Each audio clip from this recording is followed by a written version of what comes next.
around Dodge City and into territory on west, there's just one way to handle the killers and the spoilers, and that's with a U.S. Marshal and the smell of Gunsmoke.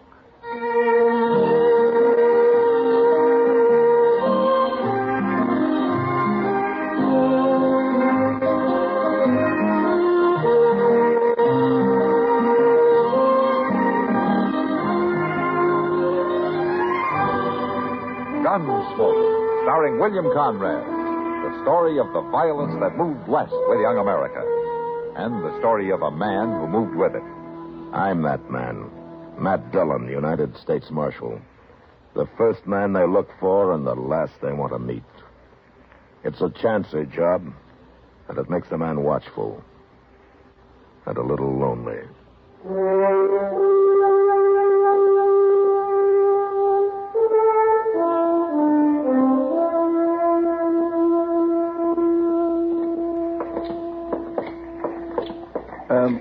Mr. Dillon, would you mind if we stopped at the Long Branch here for a minute? It's pretty early in the day, isn't it, Chester? Oh, I don't want no drink. Barkeep's holding some money for me. I won a little last night, and I didn't want to put it back into the game. But you want to get it now so you can put it back tonight, is that it? Yes, sir, I'm afraid it is. Okay. Sam? Come for your money, Chester? Hello there, Marshal Dillon. Hiya, Sam. Well, there you are, Chester. Thank you, Sam. Here, buy yourself a drink. Well, I sure will. See you tonight, Chester. Sure. Excuse me. Yeah. Well, I heard the bartender call you Marshal Dillon. Yeah, that's right. I got something to tell you, Marshal. Well, go ahead. It's important. Okay.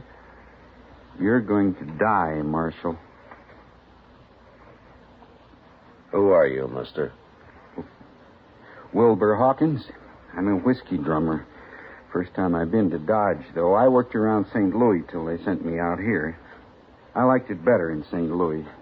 Lots of important people there. Wait a minute. What are you talking about? You're going to die, Marshal. I heard them saying so. You heard who saying so? Well, I don't know their names. It was dark and they weren't there very long. I didn't dare say anything or they'd have known I was listening. Then, of course, I never heard of you. Till just now, that is. You ain't making much sense, mister. Oh, it makes sense, all right. You see, I rode the train out here from St. Louis, and one night I was all wrapped up trying to sleep, and these two men came by and stood there in the aisle. And one gave the other $300. He said it was to kill Marshal Dillon. But he didn't say where, so of course I didn't know till just now. Is that all you know about it? That's all, Marshal. I've done my duty now. I'll be going. Goodbye. Now, forevermore. What do you make of that, Mr. Dillon? I don't know, Chester. He acts so crazy like. I don't know whether to believe him or not. No. But I suppose we'll find out soon enough.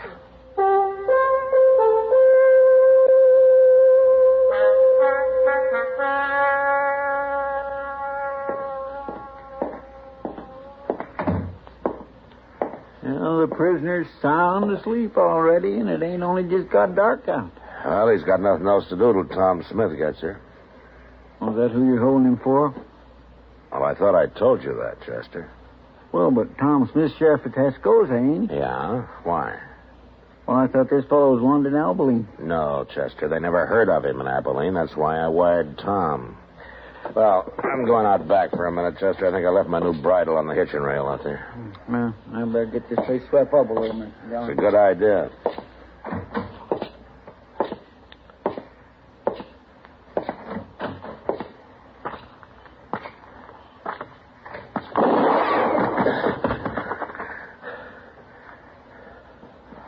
Mr. Dillon?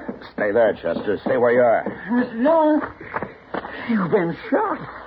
Oh, I was just trying to play possum, Chester. I wanted to get him to come up where I could see him. Oh. Well, he's gone now. You scared him away. Ran down the alley there. Oh, he'll be lost in the crowd by now. Well, it doesn't matter. Doesn't matter. Probably thinks I'm dead, so I'll just go on playing possum. How do you mean? Let's go on up to Doc's office. I'll tell you there.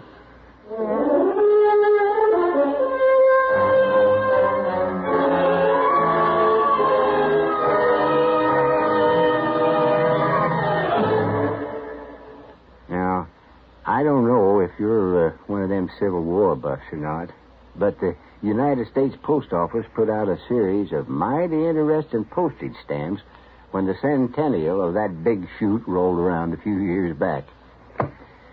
I'll show it to you. Now, like this one in my album here, issued May 5th, 1964. Recalling a fracas they fought near Fredericksburg, Virginia. It's called the Battle of the Wilderness. Now, that was a real rough one, all right, because that's where General U.S. Grant and 115,000 Union troops ran head-on into General Robert E. Lee and 75,000 Confederate ones. Oh, you couldn't hardly see one another for the thick trees and the brush all around. And the cavalry and the artillery wasn't much good to either side. But they kept at it for 2 days in that wilderness with a lot of good men down before it was over. But that was the start of Grant's drive on the Confederate capital at Richmond, Virginia, which ended the war about a year later. It was a bitter and bloody war all the way, but it made us one country again, and that is what really counts.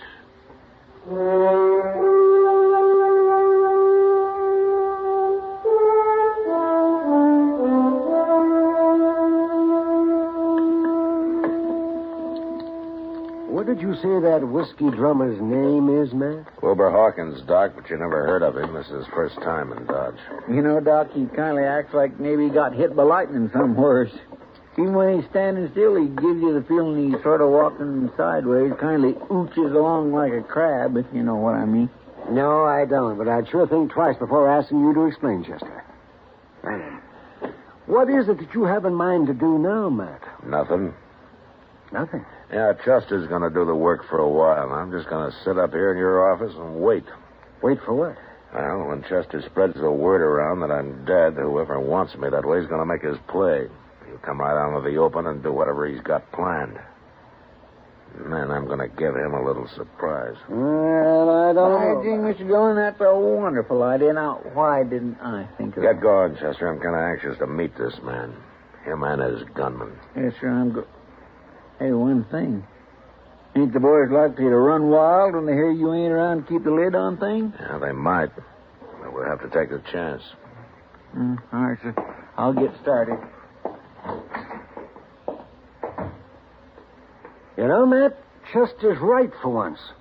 There's a lot of men in Dodge who are just waiting for an excuse like this. Well, if it gets too bad, Doc, I'll just have to come to life again.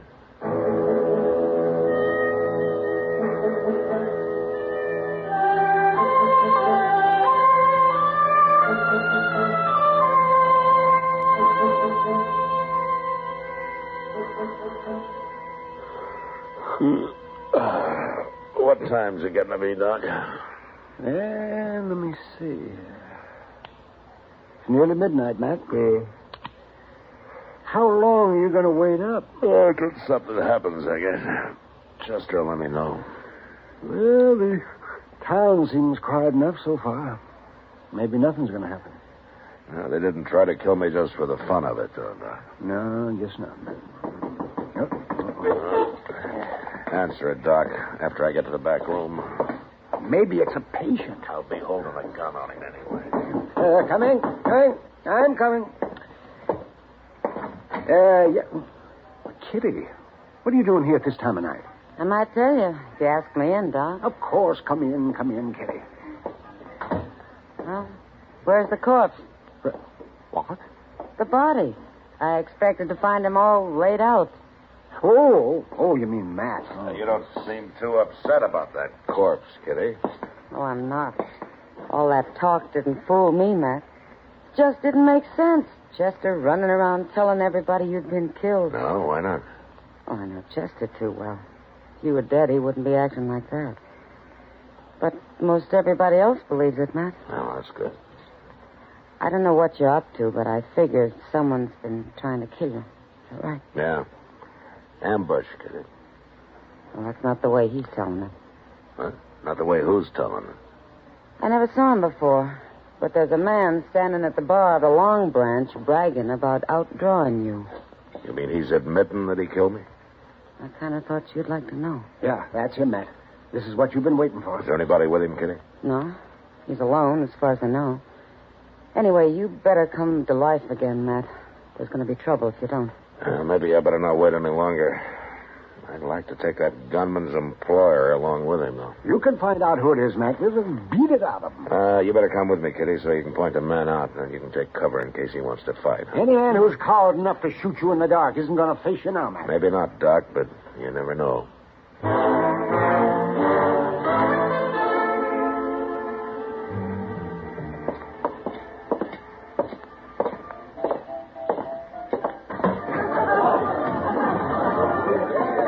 There he is, Matt. Tall fellow in the black hat. He's kind of drunk. Okay, Kitty, you wait outside till you see how he's going to behave. Yeah, all right, Matt. Good luck. Thanks.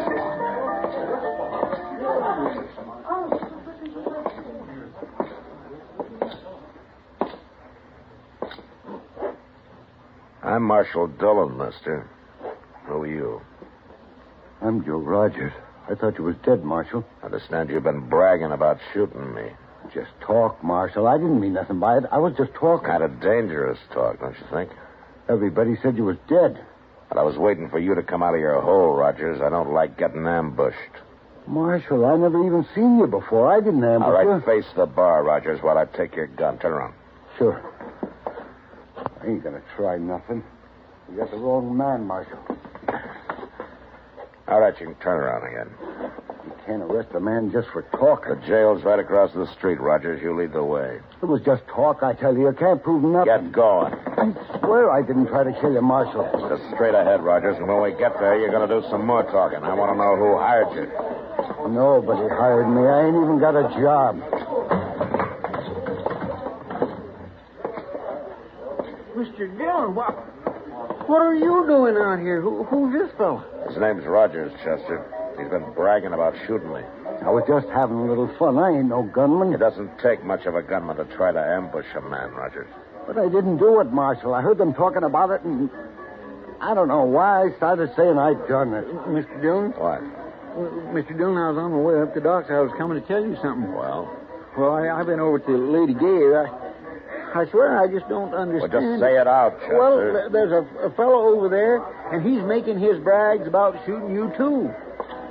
What? That's right. He's saying he outdrawed you and killed you. Of course, he's a little drunk.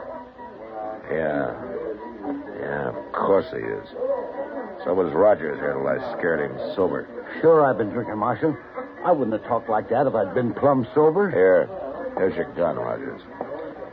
You turning me loose? Like you say, you're just a big talker. Yeah, but what about the fellow over at the Lady Gay? I don't even want to see him, Chester. He'll shut up fast enough when he hears I'm still around. All right, Rogers, you go on back to the bar. Unless the men in there laugh you right out of town. Yes, sir. I'm sure sorry I done it, Marshal. All right, get going. Sure, I'm going. I don't know what's the matter with me, Chester. Not figuring this. I might have known there'd be at least a couple of drunks wanting the reputation of having killed me. Yes, sir. And now we're right back where we started from. Yeah. Hey, maybe that whiskey drummer was lying, too. Now, you're forgetting I got shot at, Chester. And there's a man somewhere in Dodge still waiting to kill me.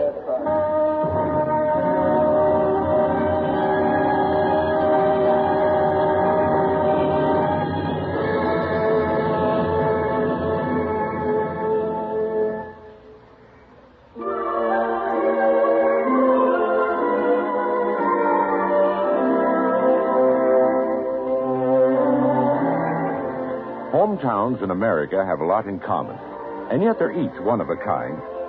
Take, for example, Des Moines, Iowa. All through the state capital, it's progress that's happening here in the home of Better Homes and Gardens and Look magazine.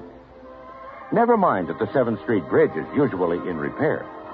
The new expressways and the airport on Fleur Drive place Des Moines only minutes or a few hours from all America. This means more leisure time for golf at Wakanda, horseback riding along the Woodseek River trails on the south side, or boating and beaching at Gray's Lake near the new Holiday Inn. If you're culture conscious, the Des Moines Arts Center in Greenwood Park has works by Goya and Rodin. And soon the new zoo will be open at Old Fort Des Moines. The college crowd from Drake University digs the Italian food at Babe's downtown. Others, without the pizza palate, prefer Johnny and Kate or Rocky's. But if your hometown is Des Moines, you already know this. We only wanted to remind you it's still there.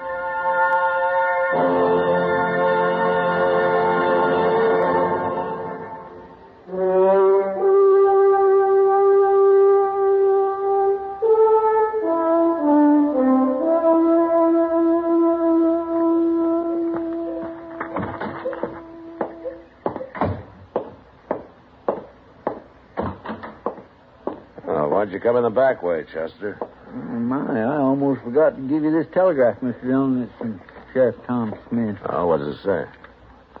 Well, I couldn't read it that close, but he's coming for his prisoner. He'll be here on the stage today, the way I... Today? Now, let me see that. Yeah. Must have got delayed somewhere along the line, yeah? Tom's due today, that's right enough. Telegraphs. You just can't count on these newfangled contraptions anymore. What time is it, Chester? Well, noon, I reckon. That stage ought to be here right now. Let's go see.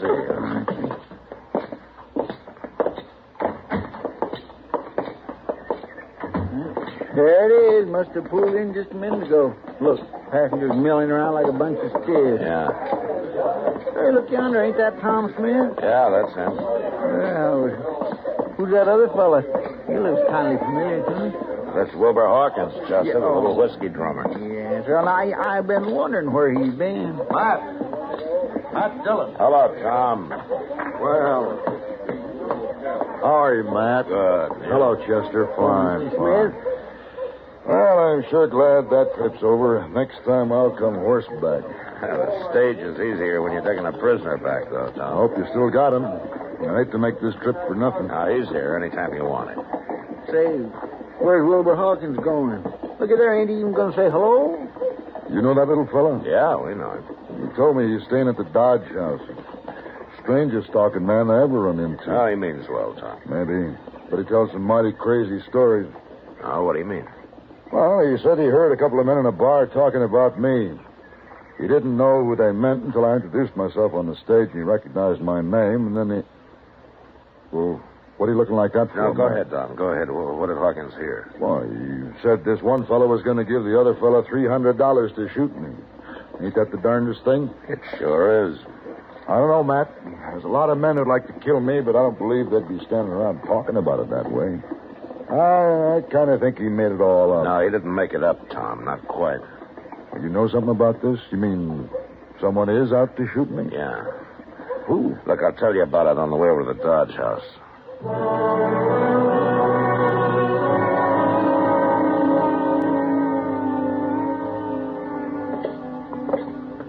All right, you wait here, Chester, just in case he gets past us, huh?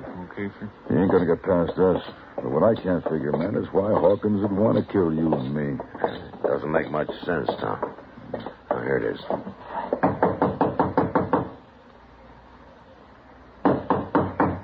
Who is it? It's Tom Smith and Matt Dillon, Hawkins.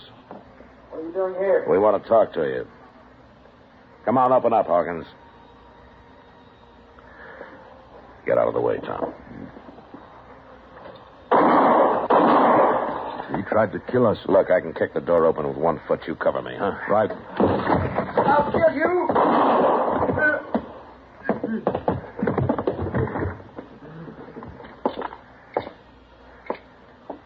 You kill him, Matt? I tried not to. Hawkins, I'm hit.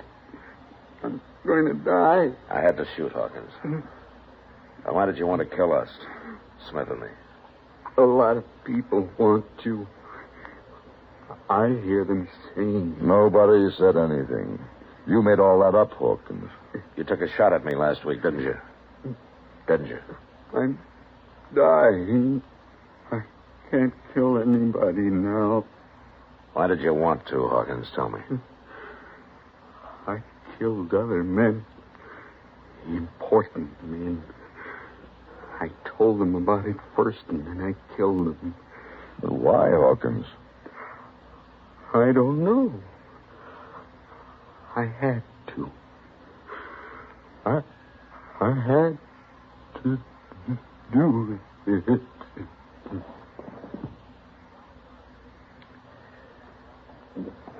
He's dead. Matt, what was he talking about? I don't know, Tom, but it doesn't matter much. I don't understand it. I never saw him before yesterday. Hawkins was a murderer, Tom, the kind that doesn't need any particular reason. Nobody will ever know why he did what he did. He was just crazy, if you like. He sure was crazy. You think he's done a lot of killing, Matt? Yeah, probably. The most dangerous kind of man there is, Tom. A murderer with no reason at all. Innocent-looking little whiskey drummer.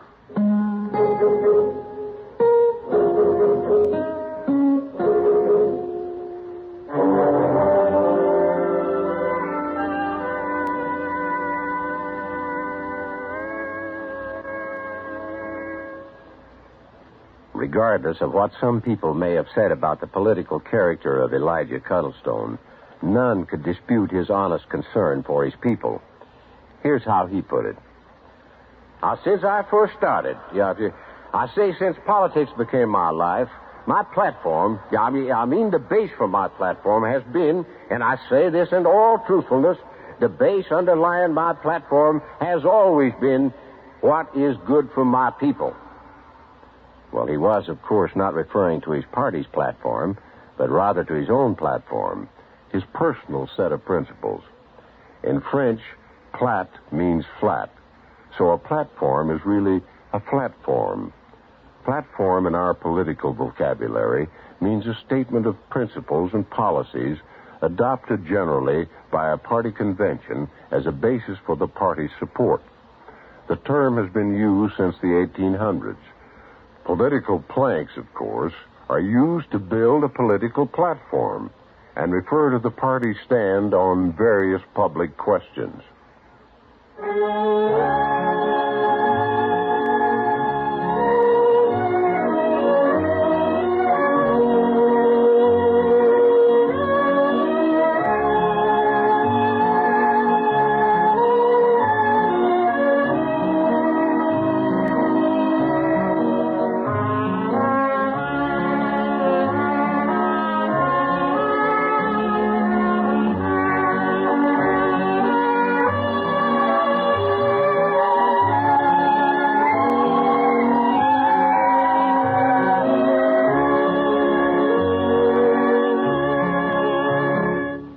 Gunsmoke, produced and directed by Norman McDonald, stars William Conrad as Matt Dillon, U.S. Marshal.